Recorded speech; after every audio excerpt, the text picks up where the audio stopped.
everyone, this is Kalies from Kreatives Leben Knits.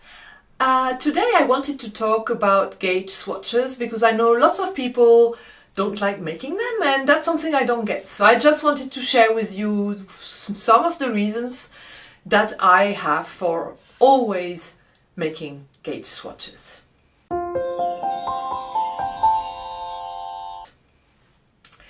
So let me start with what I'm wearing. This is a vest, but originally it was a wrap. So it's the Dune wrap by Sophia Scott Ford. And I had to transform this wrap into a vest because I bought just one skein of this beautiful Frida Fuchs Vierlefanz boucle yarn in the color Cosmopolitan. It's black, green, white, pink, so the usual colors that I love wearing. And I mixed it up with Lana Grossa Silk Air in 012, a grey color, so that it's more muted. So as I said, this is a wrap, and I made it a vest. So I kept the same sizes, the sizing, so the same number of stitches. I just had to calculate how to bring both parts together because otherwise I wouldn't have had enough yarn. And it's a very weird piece of garment that I actually love wearing. It's a beautiful piece to wear. The only issue is it's, you will see here, the armhole is too big. It doesn't really fit, but somehow it's a great piece to wear on top of a shirt. So I love wearing it, even if it's just a weird piece that if I would see it in a shop I would never buy. But okay, that's a different story. Great piece, easy to knit, nice pattern, and I think I will re-knit it with another boucle. I'm looking out for a boucle because I'm really loving this boucle feel, and I will do a proper wrap, and then I'm sure I'm going to love it. So I love doing gauge swatches, and I don't get why people don't like them. I mean, I have here my little bag full of gauge swatches, and I think you could make a piece of art. I could put them in the back here and you could see them, and that would be lovely. So the obvious part is, why do you need a gauge swatch? Everyone will tell you it enables you to make sure that the garment will look the same way as the picture that the designer has put up. So you see a beautiful photo, a beautiful garment, you want to create the same garment, you buy the same yarn, ideally you're wearing the same size like her or him, and then you wear it and it's going to look the same. I mean, we all know it's not the truth, but let's assume that's what you want to do. So a gauge swatch is making sure you have the same gauge as the designer, and it will create a similar look and feel, a similar garment, and it will look beautiful. So that's the obvious one. I think the second one is also to understand how your garment will move after blocking. To be honest, that's something I don't do, but what you should do, don't do as I do as I say, is it shows you how the yarn is going to react after blocking. So you knit something and you feel, oh, it's going to have the correct length, then you block it and then it lengthens, for example. This is something that creating a gauge swatch will help you identify. I usually only measure after, and that's what I use to do my calculations. So if they tell me you need to have 20 centimeters under your arm hole, then I would calculate how many rows I need based on my gauge swatch, and that's what I would knit. That's why I usually don't measure before and after blocking, but definitely something to do. Definitely something to do. For me, it's also kind of making sure that it's going to look good, that you are happy about the fabric that you are creating, because that's not so obvious, right? You see something, you're not quite sure how it's going to look. So let's start with one example. I decided to create the Frankie sweater, and she wants you to use the Peer Gynt wool, which I didn't know by the time when I was knitting this sweater. So I created a gauge swatch with this beautiful yarn, and the first thing I noticed is it's very coarse. And nothing against coarse wool, you know, it gives a very good structure. It's a wool that is going to keep the form. You know that what you're knitting is, you know, it's not going to move too much. It's probably not going to peel that much. But I knitted this up, and first I felt that the garment, the fabric, the fabric was very stiff. It wasn't really moving, or it wouldn't be moving around my body, which was something that I was looking for. So I decided against Peer Gynt, and I used another yarn instead for my Frankie sweater. So this is why it's very important. I knew that this was not what I was going to do.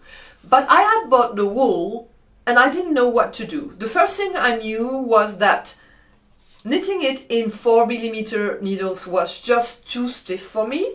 So I created other pieces in 4.5 and 5. 5.5 even. And I like the 5.5 even better. So that made me decide and help me use that yarn in a different pattern, and I really love that. I couldn't have done it with this very stiff one. I'm thinking about creating a skirt in this very dense Peer Gynt wool, but it's going to be a fall skirt, so I'm not too in a hurry of creating this. But this shows you how important gauge swatch is. So that's the first thing. The second thing that I think you should look at is when you mix different yarns, so you're not quite sure how it's going to look like. I mean, in general, it's important to understand how is the yarn going to look like. Just knitting it up, it gives you a good look and feel. And for my Lola sweater, I wanted to use cotton merino. Oh no, this is not even cotton merino, sorry. It's the merino from Knitting for Olive with Lino Muka from Wollen Berlin, local yarn. And I wanted to do this Lola top from Kitowika.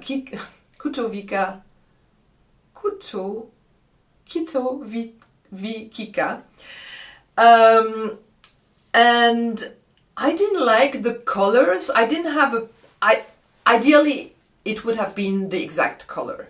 But I thought, okay, it's not. One is dark marine blue and the other one is royal blue, but nobody will see it. But I didn't like the tweed feel it would give me. So I decided against it. I ordered new yarn, new linen to be specific, and that enabled me to create a garment that I haven't finished yet, but I'm very happy to knit right now. It's exactly what I wanted. So that's another reason also to do a gauge swatch, so you know if you like how the yarns mix together. Another reason is to practice a more complex pattern. So this one is the Alpine Blue from Kathleen Hunter. And of course I wanted to make a gauge swatch to make sure that I have the right proportions as she's asking for. And it's just practicing, and it gives you a good look and feel. You can make mistake and nobody really cares because it's just a gauge swatch, and then next time you do it, it's going to be easier. So I think that's a good reason also to get acquainted with the knitting pattern and making sure that you know what you're going to do when you have decided. So that's for me another very important reason. Another reason that I think you shouldn't underestimate is when you have yarn chicken, which happened to my latest, is it my latest pullover? Yeah, I think this is the last one that I finished. This is a self-drafted one which has transparent stripes, is with lino muka and pearl mohair from Mayo yarn, and I knitted my garment, and I was just missing this much, really like a few rows of mohair. And I didn't want to buy a new skein of mohair just to finish like 2 rows. So I took my little swatch, even if it hurt, because I really love my little swatches. But this is also an important part, making sure that you still can go back to something and reuse it. So I still have like this very very slim gauge swatch, but I have kept every detail, so I will be able to reuse it if I need to. For me, it's also about, let me show you a few other things.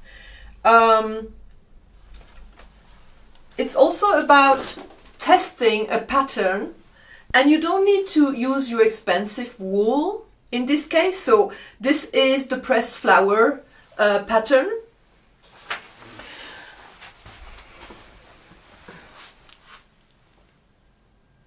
The pressed flower pattern is a lovely pattern, and I wasn't sure how this would go and how easy it would be, and so I just took a very cheap cotton, I knitted it up, and then I knew that I would be able to do it with my cashmere, and I have used this for a cashmere project.